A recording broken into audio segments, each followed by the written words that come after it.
Manchester United in talks with Galatasaray over potential deal for Casemiro, with Adrien Rabiot being linked as a potential free agent signing to replace him, and also immense pressure being put on Manuel Ugarte, with Ineos apparently wanting to wait until all of the new signings are available before making a decision on Ten Hag. These are some of the stories we will be discussing on this morning's show. But before we get into that, please do me one small favour. Smash a like on today's video. Let's try and see 1,000 likes on this episode. And if this is your first time watching, please subscribe to the channel. Currently, only 50% of people who watch our videos are subscribed. So if you are one of those who isn't subscribed, make sure you get involved. It's completely free content and everyone is welcome. Right, let's get straight on into it then, shall we? Because the main topic of focus today is, of course, Casemiro.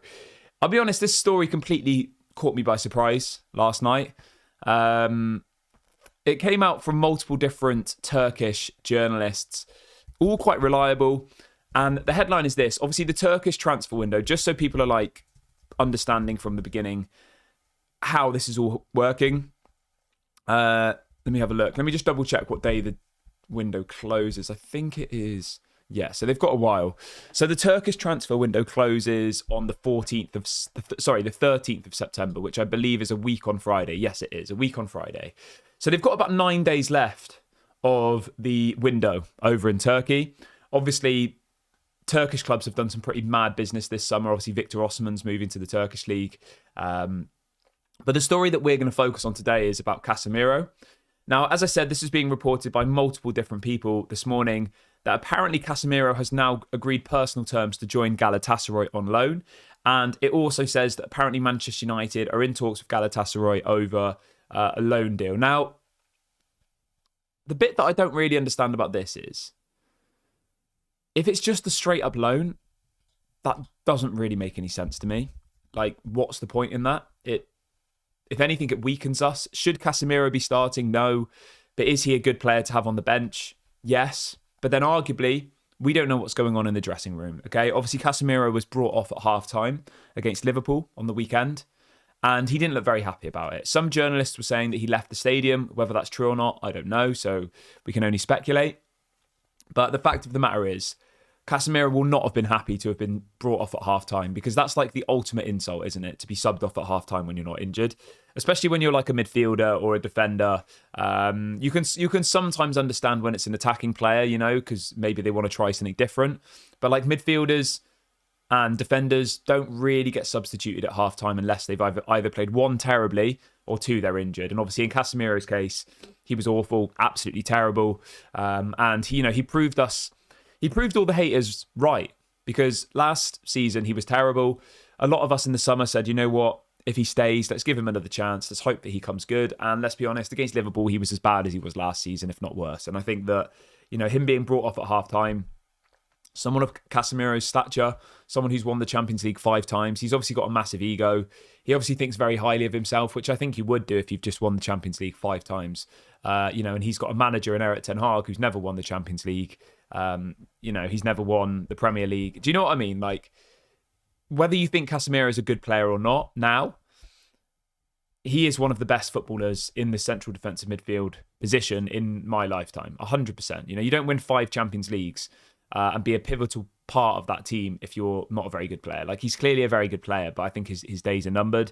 And I think, he probably didn't take it very well that he was being brought off. So I think Man United are now looking at potential opportunities, for him to leave in the final bits of the window. Now, in relation to moving to Saudi, I don't know. I mean, if it's a loan with an obligation to buy, then great, get that deal done. Loan him out for 12 months and then let him leave next summer. But otherwise, I don't really understand it, to be honest, because he's only got 2 years left of his current contract. If we loan him out now, he comes back next summer with 1 year left on his deal. Do you really think he's going to leave then? Of course he's not. He's going to wait until he's a free agent and probably move to Saudi for mega money, right? So I would have no problem with him going to Galatasaray. I think it would make a lot of sense. But I think just like with Jadon Sancho, my stance remains the same. if he's going to leave, there has to be some sort of obligation to buy. We have to be benefiting from the transfer next summer. Otherwise, to me, it just seems a little bit pointless. Because the one thing we really, really have to focus on here is Casemiro's on absolutely ridiculous wages at Manchester United, okay? And Galatasaray aren't going to be able to pay, the money that Casemiro is currently on. He's on about £350,000 a week. I think as well, he has a bonus of up to 100,000 a week. So it's absolutely eye-watering amounts of money. 350 grand a week, right? And if you then compare that with, say, Galatasaray's wage bill, and you look at Galatasaray's highest earners, their current highest earner is Victor Osimhen, who's obviously moved there on loan. I'm not sure whether they're paying all of his wages. Somebody let me know in the comment section. I'm not 100%, but even if they are, he's only on about 320,000 euros a week, which in pounds is, 270, 280.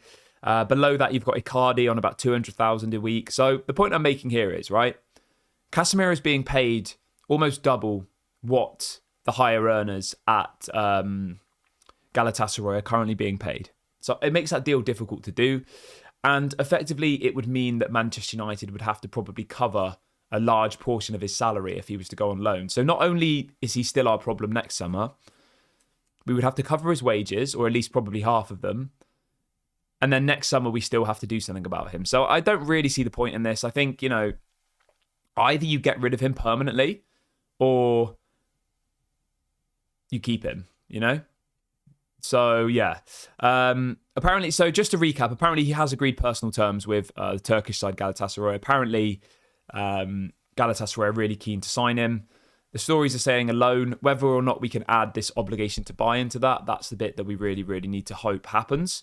Now, people are talking about Rabiot in the comment section, but obviously I want you to let me know your thoughts on Casemiro. Should we loan him out to Galatasaray? Would you do that deal? Let me know your thoughts in the comment section. Now, in relation to Adrien Rabiot,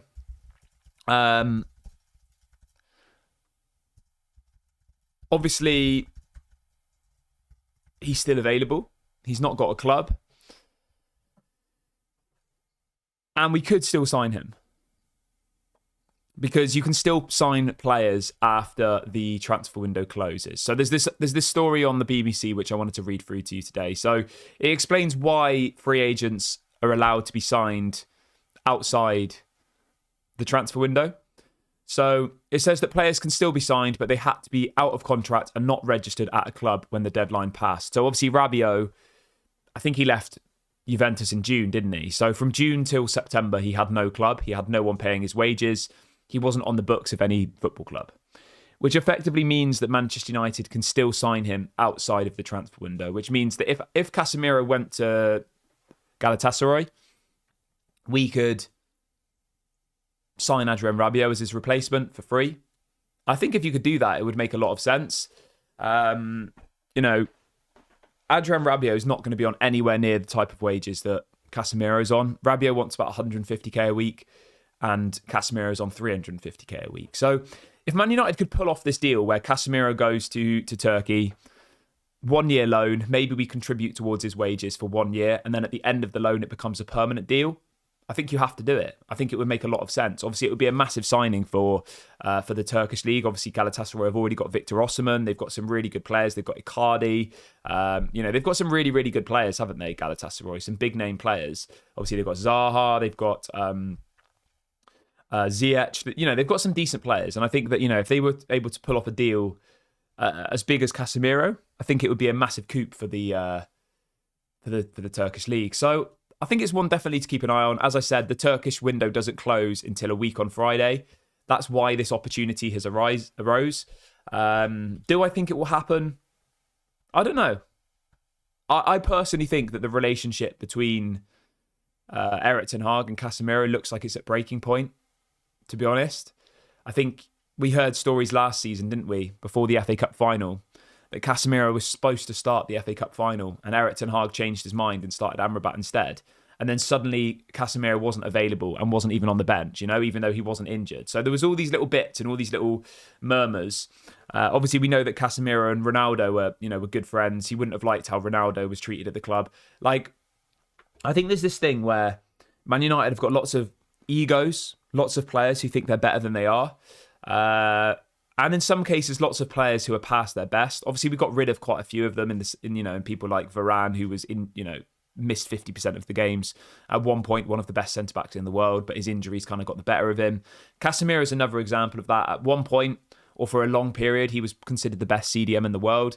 Now you probably wouldn't even put him in the top 10 CDMs in the Premier League, let alone in the world, So I think it's that whole thing where, as humans, they probably find it difficult to realise that their careers are starting to come to an end, whatever industry that's in, and the younger people are starting to come through. And he's probably starting to realise that he can't do it anymore.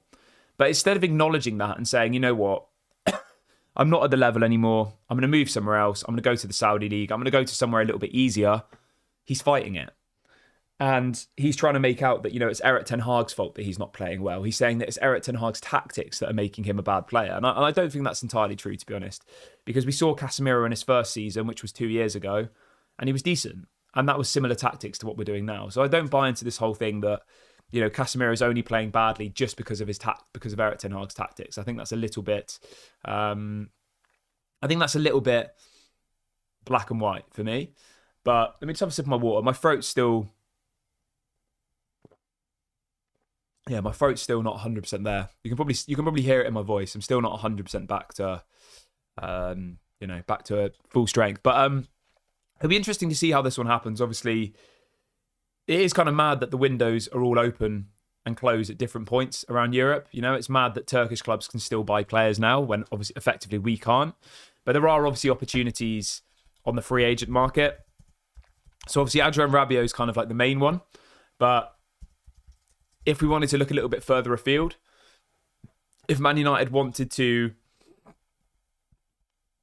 go and strengthen in the final bits of the window, here's some of the players that are still available. Obviously, Rabiot's available. Memphis Depay, Andre Gomez from Everton, Ben Yedder, Matip. You've also got Alex Telles. That's an interesting option. I think he's going to go to Brazil, though. Obviously, Alex Telles was a bit of a fan favourite, wasn't he, at Manchester United, and got sold to Al Nassr. Interesting option. And then there's a couple of other players as well. But I'll be honest, there's not that many. People like Mats Hummels. All of these players we could effectively sign if we wanted to, if we needed to make some emergency signings towards, in the next month or so. Do I think Man United would do any of these deals? I think, if we could get rid of Casemiro, I think bringing in Rabiot as a replacement would be a decent signing. I think he's 28 or 29. Definitely a lot more athletic than Casemiro is. I think he'd be a good addition to the squad.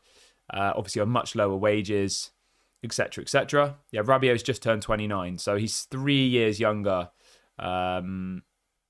He's 3 years younger than Casemiro. So there's a possibility there, and you can see where this story's come from. You can see the reason why we're being linked to Rabiot again, and the reason why Casemiro is being linked to the Turkish league. It does make a lot of sense. But I'd be interested to see what you guys all think about this one. Obviously, I've set up a poll in the live chat which says, should United let Casemiro leave and sign Rabiot as a replacement? So yeah, you can go and get involved in that one.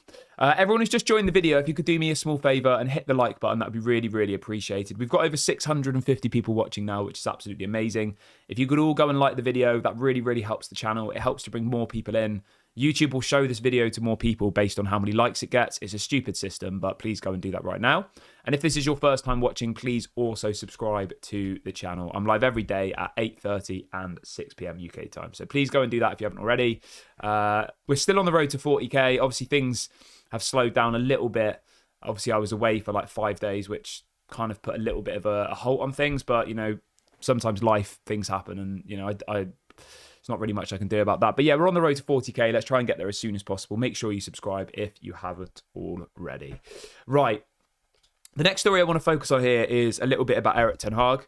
And I don't want to spend too much time, discussing the manager, because effectively, during the international break, the main talking points are going to be the manager, really, aren't they? It always is. It's the manager, it's the players, because there's no football to talk about. So you're kind of just speculating, which is just how it is. But Fabrizio said something really interesting last night, which I wanted to kind of react to. Fabrizio said this on one of his YouTube videos. He said, the position internally at Manchester United is that before judging anything in terms of results and performances, it's really important to see all of the new signings available to play. So, there's a lot of people saying, Erik ten Hag should be sacked, save the season. There are some people who are in that camp already, which I think is too premature. But obviously you're entitled to your opinion, and I can't tell you what's right or wrong. Everyone has their own opinion.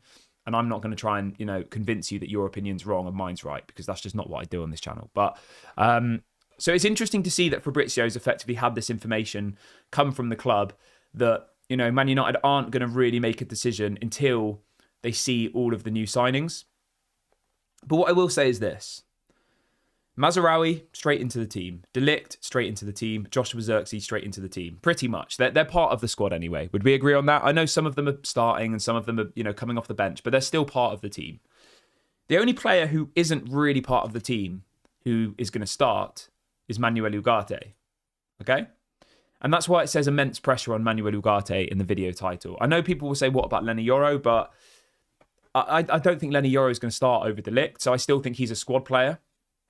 He's still going to be a very important player for us, don't get me wrong. But, I don't think Manuel Ugarte... Sorry, I don't think what's he called? My brain's gone. I don't think Leny Yoro is going to take Martinez or De Ligt's place. Like, those will be the starting centre-backs. He'll probably be the third choice centre-back.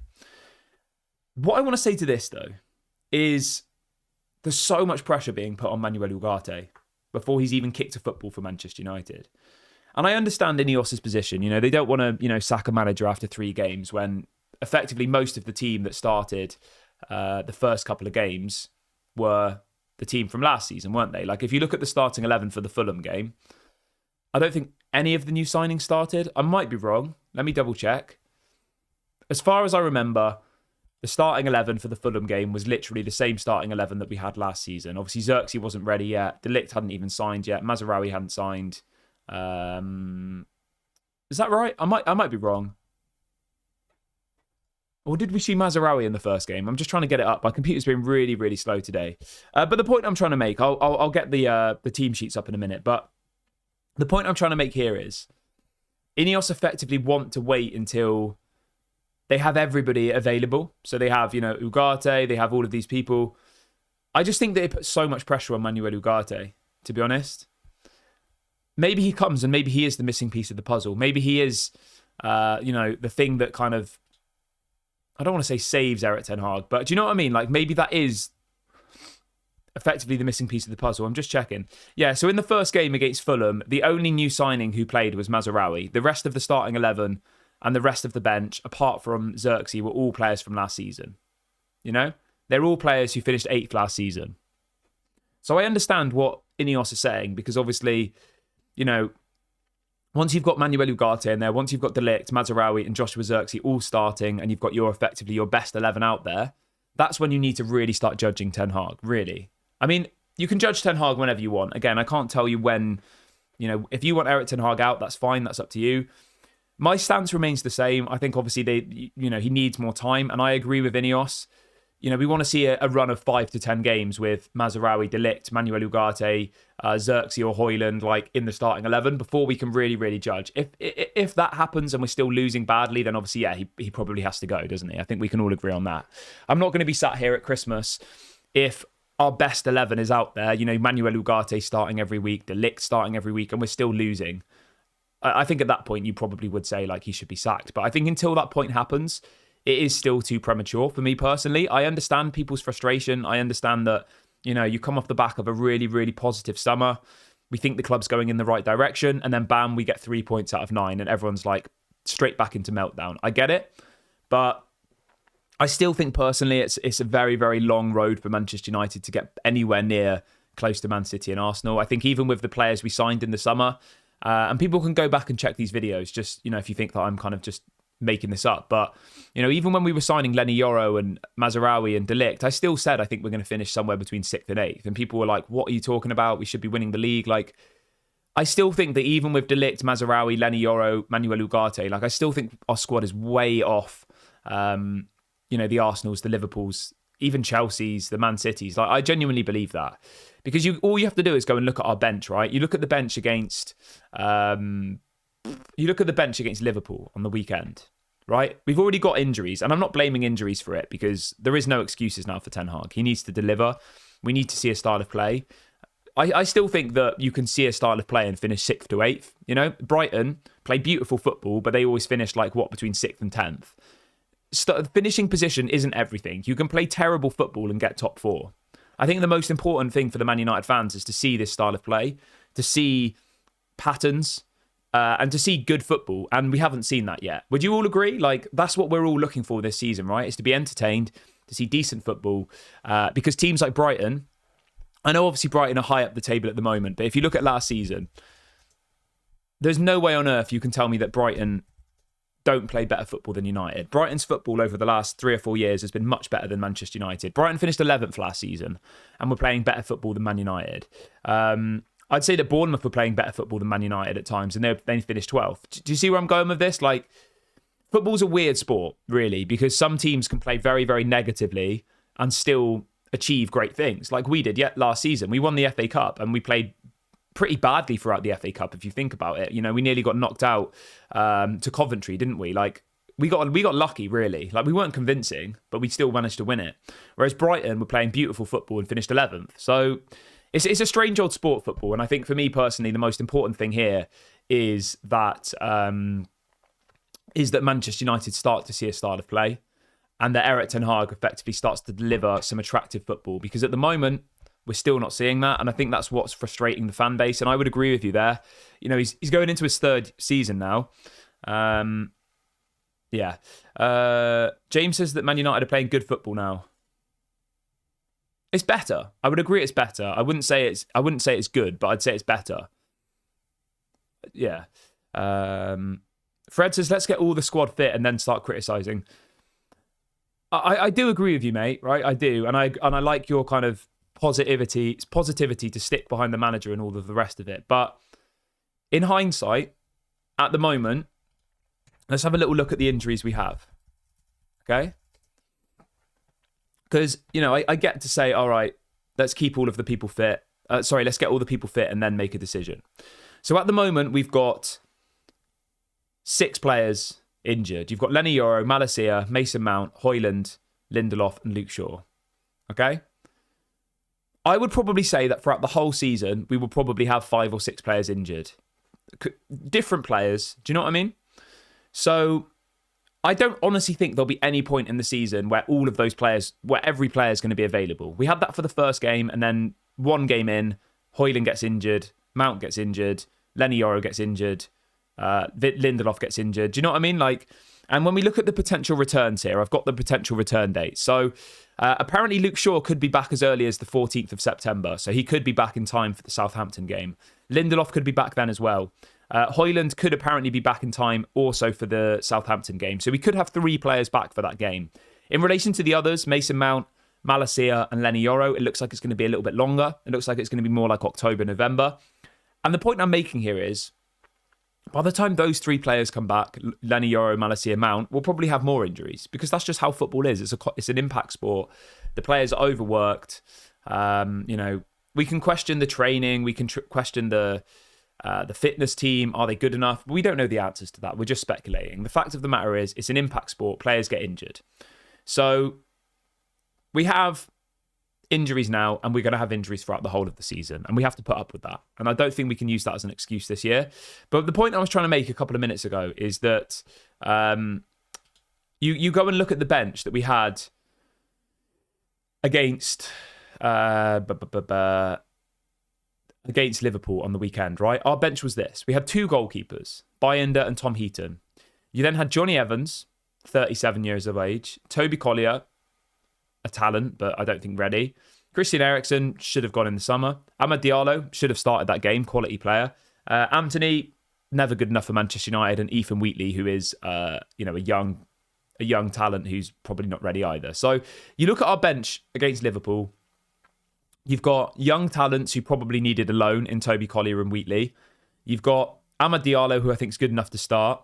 And then the rest of it is people who should have left. Maguire, Johnny Evans, Christian Eriksen, Anthony, and 2 goalkeepers.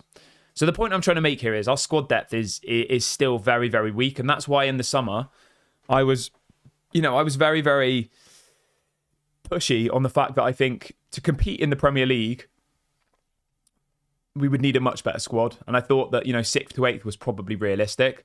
But I think in the cup competitions, we can still do something, because cup competitions are one game.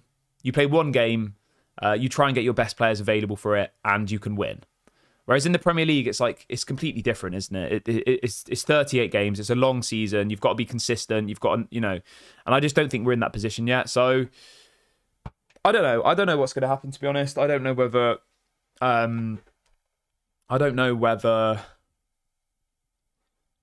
yeah, I don't know. I don't know. I hope Erik ten Hag, pulls through. I hope that he manages to save his job, whatever you want to call it. But I am pretty worried for him now, to be honest. I think, yeah, but let's hope that he does, because the last thing we want is, I don't know. I mean, some people probably do want Erik ten Hag to be sacked. It's really hard to say. Obviously, you can let me know your thoughts in the comment section. Frogman says, so we're a cup side now. I'd say so, yeah. I mean, that's not even really controversial. We finished 8th last season and won the FA Cup. The season before that, we finished 3rd and won the League Cup. So, we haven't won the Premier League in over 10 years, but we have won the Cup. So I would say we are a cup side at the moment. We are a team that can beat any team on its day, but consistently, we're not good enough. Whether that's because of the manager, I don't know, because it was the same under other managers. Is it a mentality issue? Is it a fitness issue? I don't know. I don't know the answer. Stuffy says we need a left-footed left back. Yeah, Luke Shaw's going to be back soon, apparently next week. So we will have a proper left back next week. So your cries for a left-footed left back, will be answered. But he will be back apparently for the Southampton game. But I'm going to wrap the video up here, guys. I will be back later on today. Please make sure to leave a like before you go. Subscribe to the channel if you are new. This has been Daily Red Devil. I hope you have a lovely day, and I'll speak to you all later. Bye for now.